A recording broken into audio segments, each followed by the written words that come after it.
भारत एक लोकतांत्रिक देश है और किसी भी लोकतंत्र में चुनाव एक त्यौहार, एक उत्सव की तरह होते हैं। इस त्यौहार और इस उत्सव में जो सबसे बड़ी आहुति होती है, जो सबसे बड़ा जश्न होता है, वो मतदाताओं का होता है।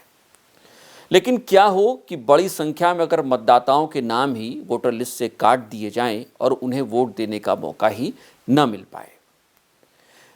उत्तराखंड में निकाय चुनाव में कुछ ऐसा ही हुआ है। उत्तराखंड में निकाय चुनाव के बाद जिस दिन मतदान हुआ, उसके बाद अगले दिन की अखबारों की सुर्खियां जिस तरीके की होनी चाहिए थी वो उस तरीके की नहीं रही, या फिर सुर्खियों के साथ एक सब हेडिंग ज़रूर चिपकी हुई मिली कि अधिकांश वोटरों के नाम वोटर लिस्ट से गायब मिले। अब इसे दुर्भाग्य कहिए या फिर सरकारी व्यवस्था, चुनाव निर्वाचन आयोग की अव्यवस्था, उसकी लापरवाही कहिए, लेकिन ऐसा हुआ है। और ये सिर्फ आम लोगों के साथ नहीं हुआ, बल्कि बड़े राजनीतिक कद वालों के साथ भी हुआ है। कुछ गफलत में नहीं दे पाए वोट, तो कुछ का नाम ही गलत हो गया। जैसे जिक्र अगर करिए तो हरीश रावत अपना वोट नहीं दे पाए। निकाय चुनाव के लिए उन्हें वोट देना था। देहरादून में जिस वार्ड 76 में उनका वोट सदियों से रहा है, कह लीजिए एक तरीके से सालों से वो वहीं पर वोट डालते आए हैं, और इस बार उनका वोट वहाँ पर नहीं रहा। और उसके बाद अब वो चूँकि नए स्थान पर रहने लगे, उनका वोट वहाँ चला गया। पूरे दिन भर वो ढूंढते रहे अपना नाम कहाँ है, किस जगह पर है, किस लिस्ट में है। और शाम को 6 बजे के बाद, जब 5 बजे के बाद जब वोटिंग ख़त्म हो गई, उसके बाद उन्हें ये बताया गया कि आपका नाम आपके घर के पास की ही वोटर लिस्ट में है और आपको वहीं वोट देना है। ये हैरानी हो सकती है ये सुन के कि अगर एक पूर्व मुख्यमंत्री के साथ ऐसा हो सकता है तो अन्य आम नागरिकों के साथ कैसा हो रहा होगा। भगत सिंह कोश्यारी जो पूर्व मुख्यमंत्री हैं, महाराष्ट्र के पूर्व राज्यपाल हैं, बीजेपी के कद्दावर नेता रहे हैं, वो पिथौरागढ़ में अपना वोट कास्ट करते हैं। 2 दिन पहले वो वोट कास्ट करने के लिए पिथौरागढ़ पहुंच भी गए, लेकिन जब उन्होंने वहां पता किया तो वोटर लिस्ट में उनका नाम ही गलत दिखा और इसकी वजह से वो भी अपना वोट कास्ट नहीं कर पाए।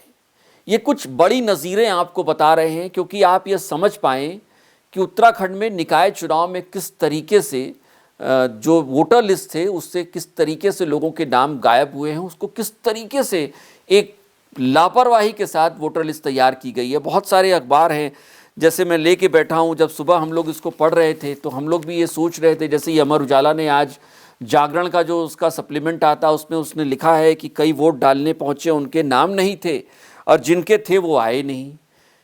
अब ये बड़ा दिलचस्प हेडिंग है जिसने भी लगाई, ये बड़ी दिलचस्प हेडिंग है कि जिनके नाम नहीं थे वो पहुँच गए और जिनके थे वो आए नहीं। यानी ये तो साफ है कि कम से कम ऐसे लोग बहुत सारे थे जिनके नाम थे लेकिन वो आए नहीं। लेकिन इसके साथ ये भी है कि जिनके नाम होने चाहिए थे वो पहुँचे वहाँ पर, लेकिन उनके नाम नहीं थे। और कोई 1-2 उदाहरण नहीं है कि ये वोटर लिस्ट में नाम गायब हुआ हो। हर जगह से आपको ऐसे राज्य के अलग अलग हिस्से से ऐसे उदाहरण आ रहे हैं जिसमें आपको वोटर लिस्ट से नाम कटने की शिकायतें आ रही हैं। देहरादून में अगर आप बात करें तो 2 बड़े डॉक्टर्स हैं यहाँ पर, डॉक्टर लूथरा और डॉक्टर केसी पंत, उन दोनों के नाम गायब रहे। अब ये हैरानी की बात है कि इस वोटर लिस्ट को बनाने का काम किसने किया? कौन सा वो बीएलओ था जिसे ये पता नहीं था कि इस इलाके में कौन कौन रहता है? कई जगहों पर, जैसे पौड़ी में एक सूचना आई कि पौड़ी में 11 साल और 9 साल के बच्चों को भी वोटर लिस्ट में शामिल कर दिया गया है। तो धन्य है ऐसे बीएलओ, धन्य है ऐसा चुनाव आयोग जो इस तरीके की वोटर लिस्ट तैयार कर रहा है। ये लापरवाही आपकी कितनी भारी पड़ सकती है इस लोकतंत्र के उत्सव पर, क्या आयोग को ये पता है? सवाल ये है कि इस पूरी लापरवाही के बाद जब हज़ारों लोगों के नाम वोटर लिस्ट से गायब हैं, उसके बाद हम ये चर्चा कर रहे हैं, जब हमें ये चर्चा करनी चाहिए थी कि हम पिछले बार की तुलना में इस बार अपना वोट परसेंटेज नहीं बढ़ा पाए। इस बार भी अगर आप देखेंगे तो वोट परसेंटेज जो अभी शाम के करीब आया है वो पिछली बार की तुलना में कम है, 3-4% के करीब कम है। जबकि इस बार आयोग ने यह तय किया था कि वो 70% से बढ़कर पिछले बार की तुलना में इस बार 5% बढ़ेंगे। लेकिन दिक्कत ये है कि आप लक्ष्य तो निर्धारित कर देते हैं, लेकिन लक्ष्य तक पहुंचेंगे कैसे, इसका कोई रोड मैप शायद आपके पास नहीं होता है। अगर रोड मैप होता तो कम से कम इस पर काम किया गया होता, तो ये जो वोटर लिस्ट से लोगों के, हज़ारों लोगों के वोट लिस्ट से उनके नाम गायब होने की खबर आ रही है, क्या ये खबरें आ रही होती? क्या अभी माना जाए कि वाकई में आयोग ने इस निकाय चुनाव को गंभीरता से लिया है? क्यों नहीं यह मान लिया जाए कि बेहद लापरवाही से इस बार निकाय चुनाव की तैयारी की गई? वोटर लिस्ट, जबकि दिक्कत यह है कि ये निकाय चुनाव बार बार टलते हुए हैं, उसके बावजूद हालात ये हैं कि आप वोटर लिस्ट ढंग से तैयार नहीं कर पाए। ऐसे वोटरों को शत शत प्रणाम है कि भैया आपने जो वोटर लिस्ट तैयार की, शायद घर में बैठे रहे और घर से बैठे बैठे ही वोटर लिस्ट तैयार हो गई, जहां हाथ रखा उसका नाम हटा दिया, किसी का मन आया उसका नाम जोड़ दिया। इस तरीके से अगर चुनाव होंगे तो हम इसे कैसे उत्सव माने, कैसे जश्न माने? लोकतंत्र के लिए क्या ये एक शुभ संकेत है? ये भी बड़ा सवाल है। अब सवाल आखिर में ये है कि इस अव्यवस्था की जिम्मेदारी लेगा कौन? क्या जो आयोग के बड़े अफसर हैं, जिनके जिम्मे इसकी, जिनके कंधों पर इसकी जिम्मेदारी थी, कम से कम वो एक वोटर लिस्ट, सही वोटर लिस्ट तैयार करा पाते, क्या वो इसकी जिम्मेदारी लेंगे?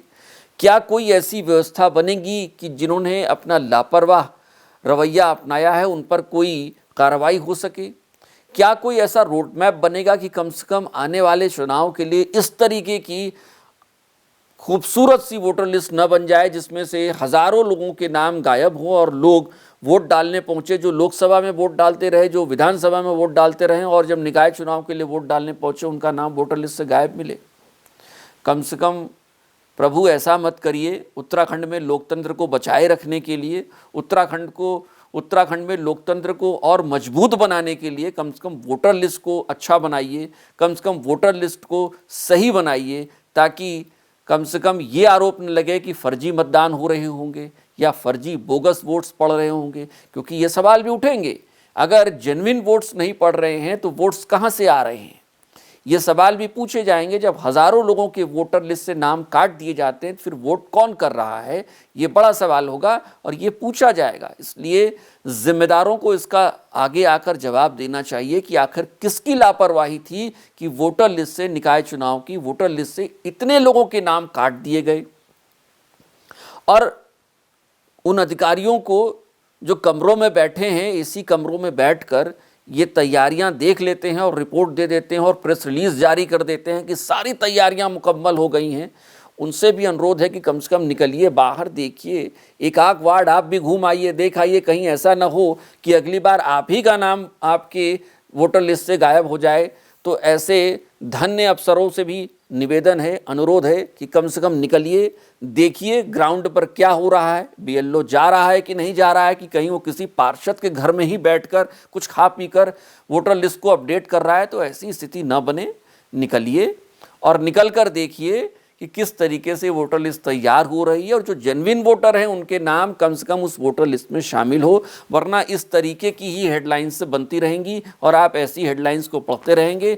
आप आएंगे और चले जाएंगे, कुर्सियों पर लोग बदले जाते हैं, लेकिन इससे नुकसान लोकतंत्र का होता है। इसलिए जो जिम्मेदारी दी गई है, कम से कम उस जिम्मेदारी को निभा लीजिए, बेहतर तरीके से निभा लीजिए और कोशिश करिए कि अगली बार जब वोटर लिस्ट तैयार हो तो उसमें जेन्युइन वोटर्स का नाम वोटर लिस्ट से गायब न हो। जिनको वोट देना है वो पहुँचे तो कम से कम वोटर लिस्ट में उनका नाम शामिल हो।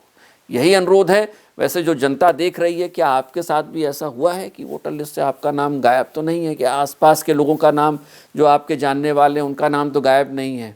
क्या होना चाहिए? कमेंट करके आप बता सकते हैं। किसकी लापरवाही मानते हैं? किसकी वजह से वोटर लिस्ट में इतनी खामियां हुई होंगी? कमेंट करिए, चर्चा हम जारी रखेंगे। फिलहाल लेकिन आज इतना ही। अगर आपने अब तक चैनल को सब्सक्राइब नहीं किया है तो चैनल को सब्सक्राइब करना, बेल आइकन दबाना मत भूलिएगा। नमस्कार।